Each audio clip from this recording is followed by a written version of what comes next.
Hey, it's State of State. We got your Nittany Line update. It's a football discussion with Tom and Justin, so kick back and press play. With former Penn State and NFL defensive back Justin King, I'm Tom Hannafin. This is State of State. Please like, comment, subscribe, rate us, and turn on notifications. Follow us on social media at State of State Pod. Comment on our YouTube channel. And if you haven't done so already, you can become a member of our YouTube channel. For just 99 cents a month, you can get all upcoming episodes of State of State, plus our entire members-only playlist, ad-free, commercial-free. Hit the join button on our homepage or follow the link in the description of this podcast.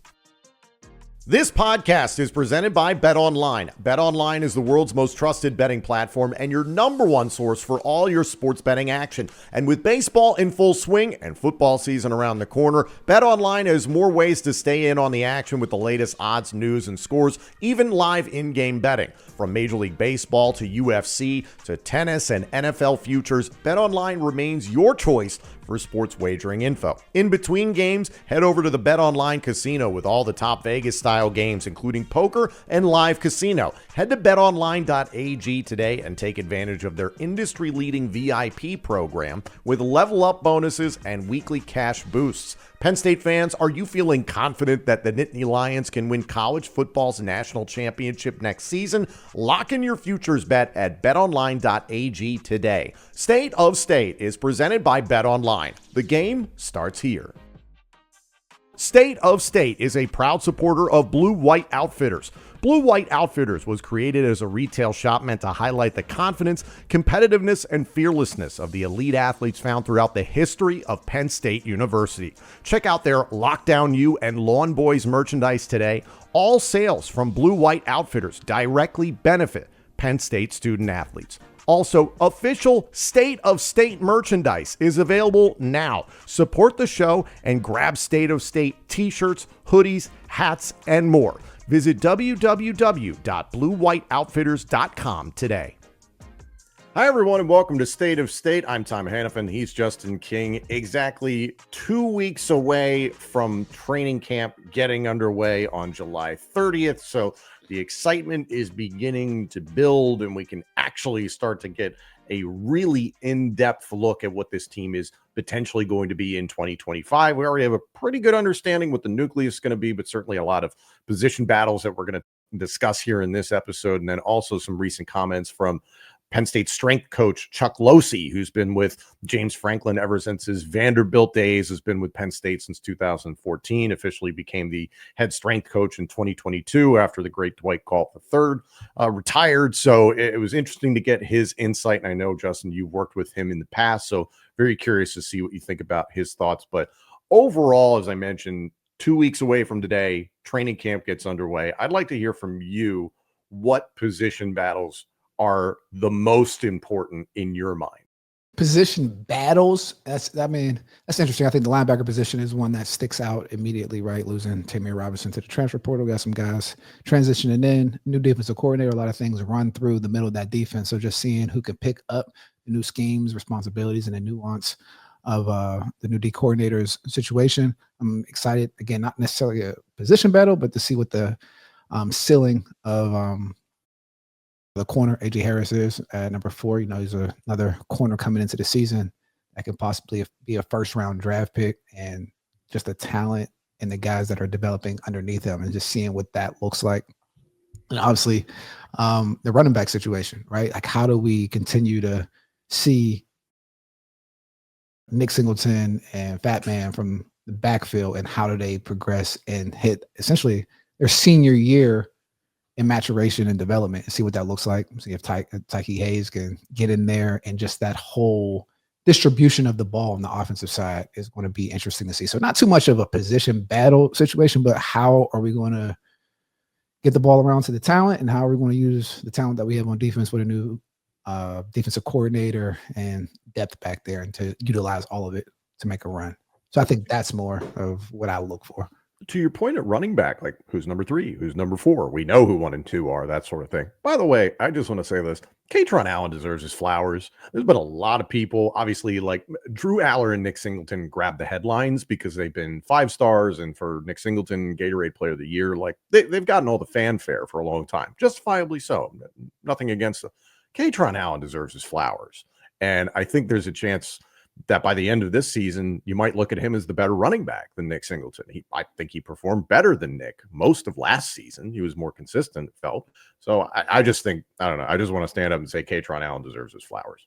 I think you bring up a great point. Running back's a very interesting position when it comes to, I guess the palate or your acquired taste of running back, right? Because there's some guys that are home run hitters that capture the natural fan or the casual fan. It's like, oh, that guy's good. But sometimes the things that Catron Allen does is from like a football standpoint and playing the running back position.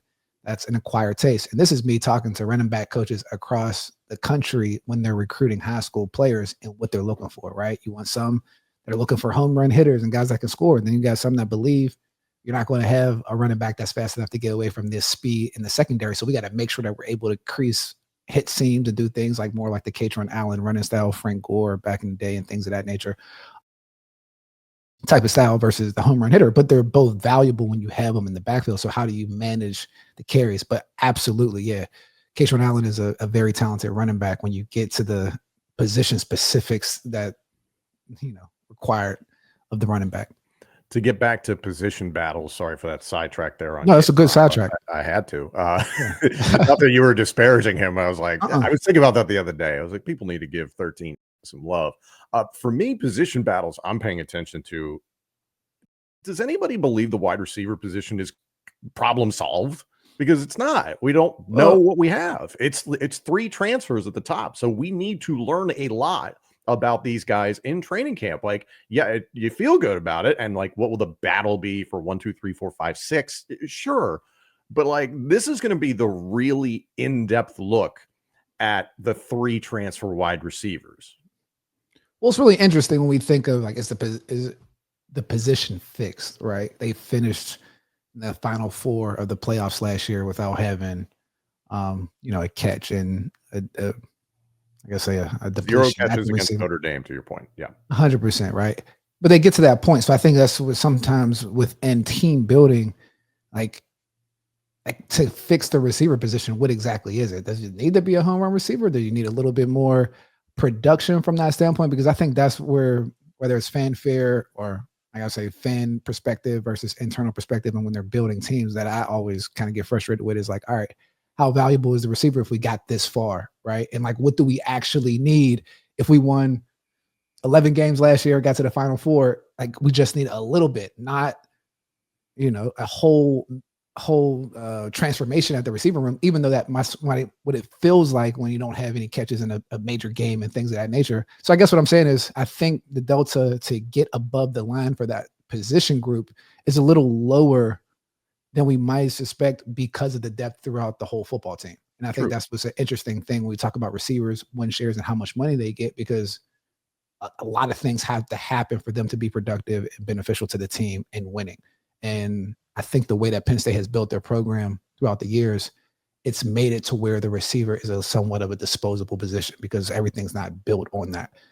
Positive and negative. You have to combine it to get over that hump. But I think that's where that question gets a little interesting of, are they getting the right players? And then seeing how the staff may approach it, That's going to be my focus through training camp is wide receiver. And again, like you kind of touched on it, is that there's going to be such an emphasis on the running game this year. You feel great about the depth at the offensive line. You feel great, obviously, about running back, as we just discussed. There is no unicorn in the name of Tyler Warren at tight end, as far as we know. Like, if all of a sudden one of these tight ends turns into another unicorn, then great. I would be the first person to say I was wrong.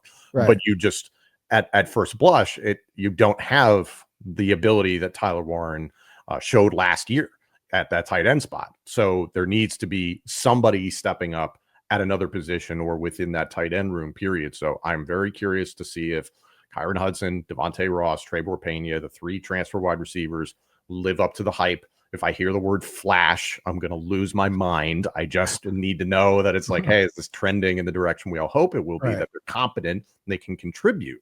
At tight end, I believe Khalil Dinkins and Luke Reynolds are 1A, 1B, whatever it is you want to look at. I believe Luke Reynolds probably the primary pass catching tight end, but there's been a lot of really positive momentum, it sounds like, behind Khalil Dinkins as the senior leader in the clubhouse, so to speak. There's depth at that position.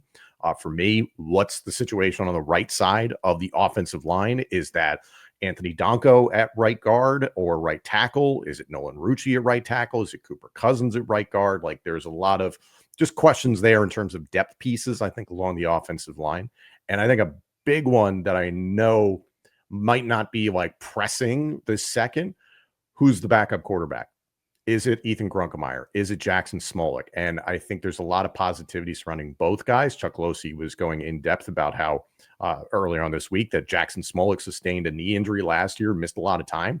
And they're like, you would never know he had some sort of injury and was coming off of that. He's rebounded very well. And it sounds like it's neck and neck between Grunkemeyer and Smolik. So I'm focusing on those. Defensively, defensive end, opposite Denai Dennis Sutton.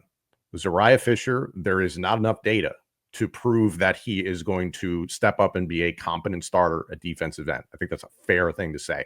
Alonzo Ford, the transfer from Old Dominion, played well last year, still recovering due to injury. Depth at defensive tackle beyond Zane Durant. I think those are two very fair, legitimate questions to ask going into this training camp.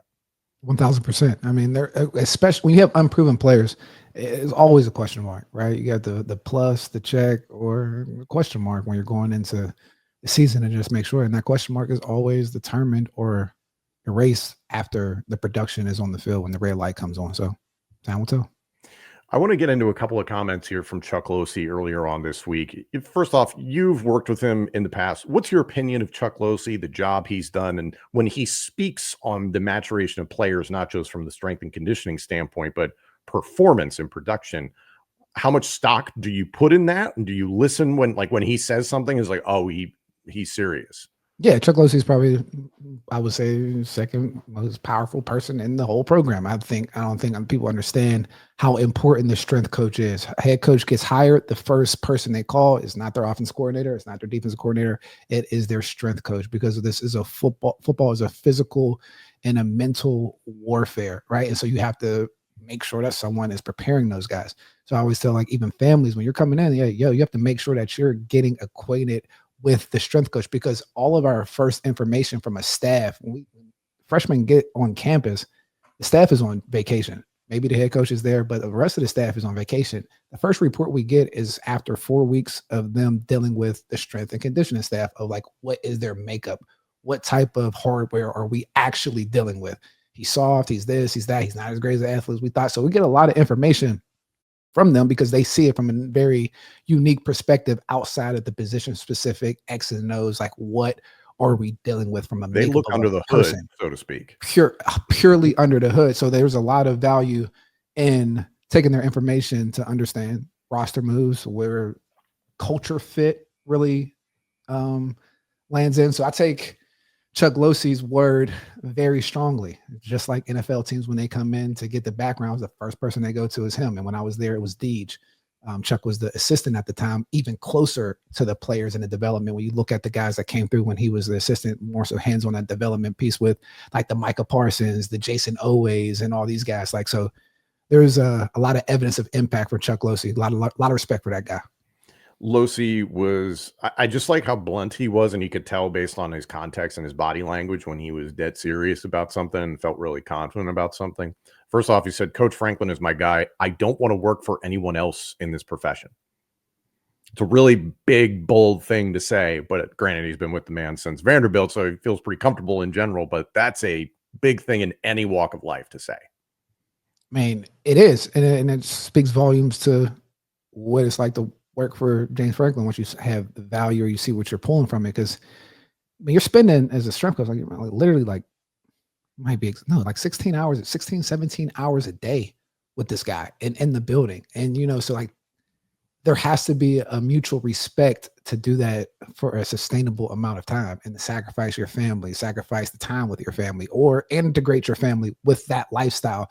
And so who you work for from a head coach's standpoint, I mean, it can change the quality of life of a person's whole family. So yes, like, there are certain things where it's like, I have that. Like, I'm not working for just any head coach. If I were to get back into it, it's like, no, it has to be a very specific type of situation to where I'm comfortable to, change my whole lifestyle to work for a man. He spoke about Drew Allar. I want to start with that. I want to start with the offense. I'll get to the defense. He said, quote, and this is really blunt, and this is one of my favorites. He said, quote, Drew Allar's play is going to speak for itself. And you could see the expression on his face, his body language, his intent, that he was like, I don't need to say a whole lot more. He's like, it's going to speak for itself. And one of the things that he touched on with Drew is that I think the question he was asked is like, hey, what would you tell NFL scouts about Drew Allar? And basically saying is like, don't take how quiet he is for a weakness, and that like he's tough as nails. Those were the exact words that Losey used.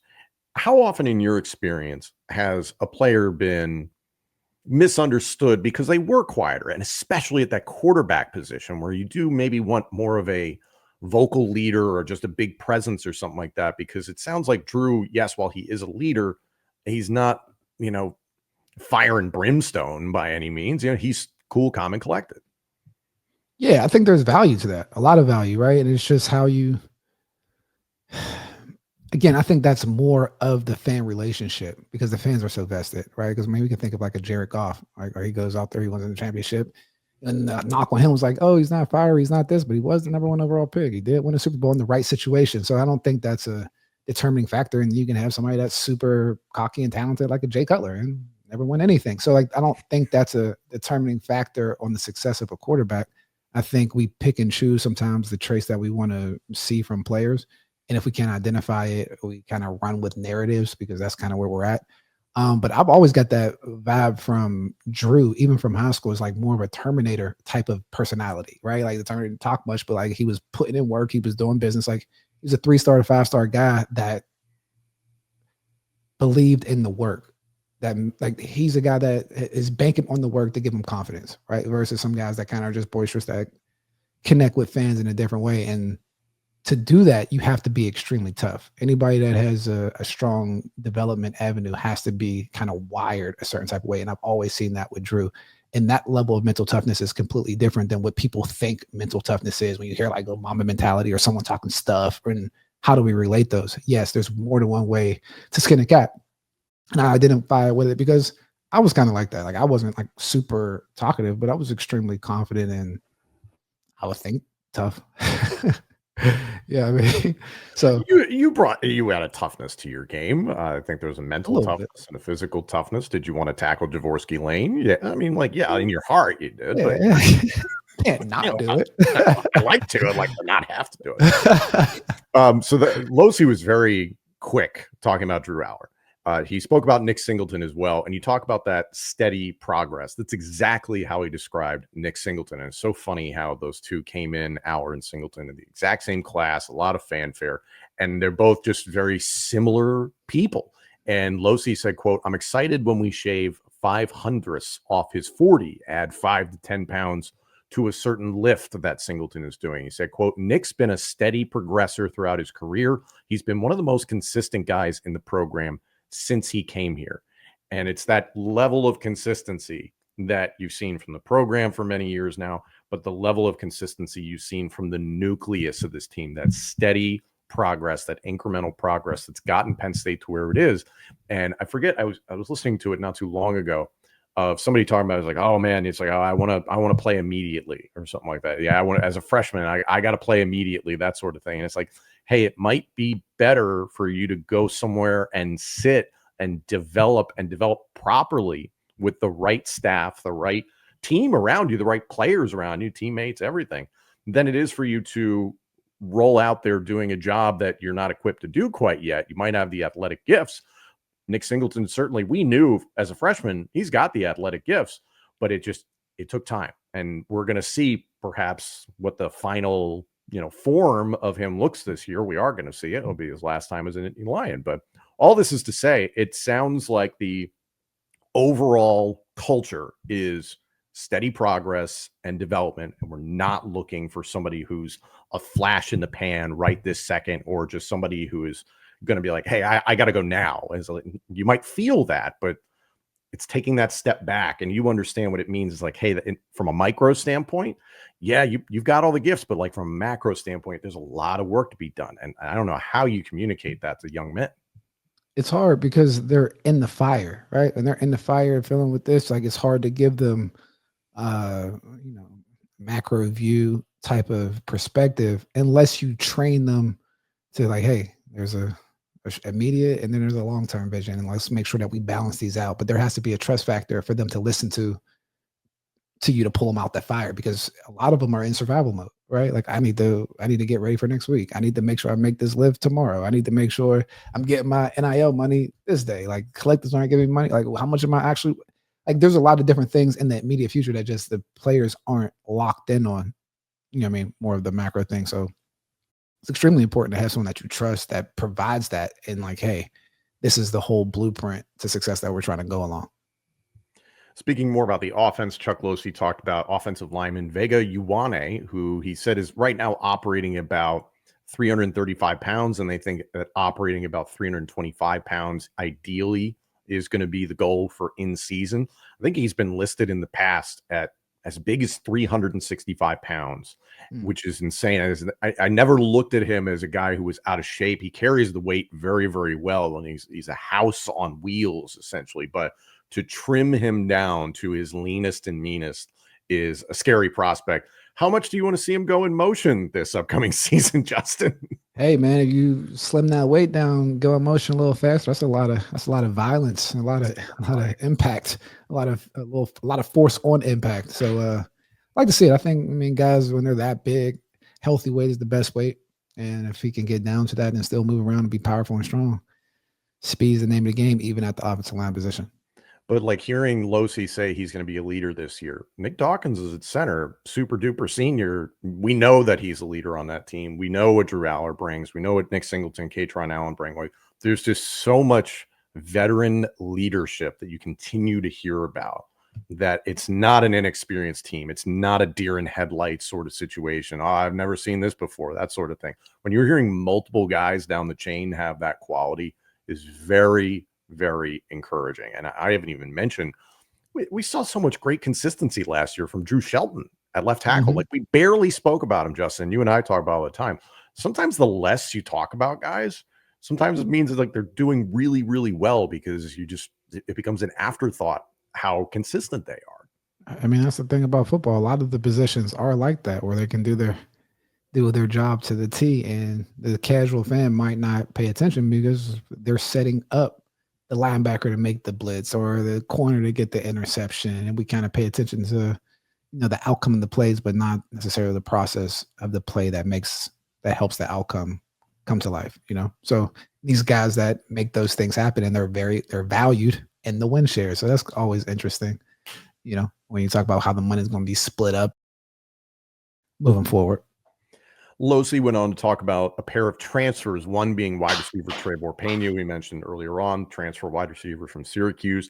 Losey said, looking at his tape, he said, we knew we could make jumps in speed, and Trebor has been able to increase his output since he got there. So you could feel the genuine excitement coming from Losey talking about what Trebor Pena could do.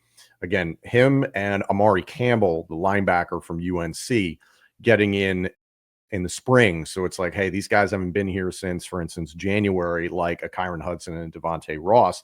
It's a faster learning curve. So talking about how Amare has come in and put on 5 to 6 pounds, shaved off some body fat percentage, but these guys are going to be relied upon. So I'm very curious to see what happens with them in the coming weeks. One guy that he pointed out very, very bluntly, very similar to the way that he sounded adamant, like he did with Drew Allar, was Tony Rojas. I think he cut off the interviewer and he was like, Rojas has been fantastic this summer. Really excited to see what sort of season he has this year. Like, it was, I can't encapsulate the energy that was behind it. Like, he couldn't wait to talk about Tony Rojas. And it's fascinating. I don't know what you saw from Rojas last year. He was banged up a lot of last season and fought through it. So now going into this season with Dom DeLuca and now with the addition of Amare Campbell, there's a lot of questions about this linebacker spot. There's going to be a lot of pressure on Tony Rojas, but what I continue to hear is that he's ready to go. And it's like, this could be a huge season for him. What's your opinion been on Rojas? I mean, Rojas has had a high ceiling since he's come out of high school, right in Virginia. He's nice length, physical, the ideal hybrid body, that safety, big linebacker type of guy. He made splash plays early. I mean, it's always interesting when guys have injuries and how they bounce back from a mental perspective and deal with the expectations. But he's a guy that has expectations, and to relate that to the strength coach, to the strength staff, like they understand the players that have expectations. And if they don't perform when they have football expectations, typically it's like, well, and he's getting hurt. It's like, what's the weight room doing? So that's probably some of the energy you felt from Chuck Losey. Like, he's ready, he's good, he's physically set, he's not going to be injured. Because when injuries pop up, I mean, everybody naturally internally in the building goes straight to the strength staff. Like, what are you guys doing to those guys? Like, it just naturally happens. So that's the injury. Any injury, like when injuries happen, it's like the strength staff pretty much takes the brunt of it, depending on most injuries or the development, right? Because they're the ones under the hood to an extent. So when you have a player with high promise who hasn't necessarily lived up to it, but flashed a little bit, there's probably a little angst and excitement to see like the finished product being built back up. And I think he's probably shown that in the offseason. Lastly, I know you'll love this, a defensive back from Lockdown U. Chuck Losey was talking about Zachy Wheatley, who's certainly going to be relied upon. I believe he will be a part of Big Ten Media Days representing Penn State football, along with James Franklin, Drew Allar, and I think Nick Dawkins. I hope I have all those correct. But Zachy Wheatley, the comment from Chuck Losey was very happy with the development of Zachy Wheatley, talked about his leadership. And he talked about how Jalen Reed was such a big presence last year, and Zachy Wheatley has kind of stepped in that leadership role. From what you heard, and obviously your relationship with Terry Smith, what is Zachy Wheatley having to replace? We talked about, KJ Winston banged up and lost early in last season. Jalen Reed played most last season, had to be implemented a lot more. Day Lane getting in there. King Mack has returned from Alabama. So there's a lot of questions at safety, but you feel really good about Wheatley. You do. I mean, he's been a player that has consistently made plays since he's been at Penn State. Not even the Johnny on the spot type of guy, but like he knows how to make plays, splash plays, turnovers, create possession. So when you have a guy like that who's been asked to just make plays, and we know him almost as like a specialty playmaker, now he's taking that a more robust role as the starter.